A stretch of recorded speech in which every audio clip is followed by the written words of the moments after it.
tunatoa shukrani zetu za dhati kwa Rais wa Jamhuri ya Kenya Dr. William Samoei Ruto kwa kumchagua kijana wetu.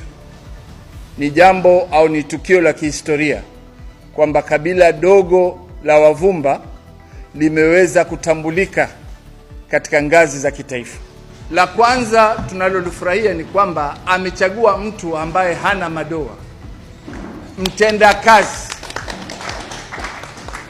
Kihistoria, Dr. Abdullahi Sagaf Alawi ni mtu workaholic na ni mtu ambaye amefanya kazi katika vijiji, amekuwa agricultural extension officer kule Faza. Ni mtu anapenda kuhudumia wananchi.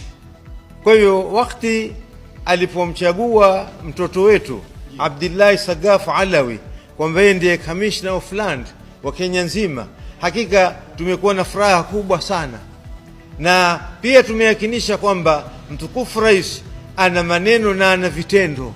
Wakati anaposema anathibitisha maneno yake kwa vitendo ambavyo vinaleta maendeleo kadhaa na uzuri na kheri na baraka katika Kenya nzima.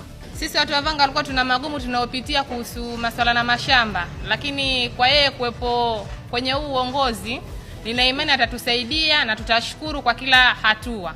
Tuliitwa tena State House, kabila hizo ndogo tukawa naye. Baadhi yetu tuliona ni kama ile kuambiwa mwanakuku lala, lakini kumbe tuna kiongozi ambaye ni kiongozi wa vitendo, si wa kusema, anasema na kutenda. Hatimaye kilio kimesikika. Ni wiki hii iliyopita, baada ya kusikia kwamba kuna kabila ndogo, kuna kijana ambaye anatoka katika kabila ndogo wa Kivumba, Abdullahi Sagaf, ambaye amepewa kofia nzito sana ya kumiliki majukumu ya ardhi ya nchi nzima ya Kenya.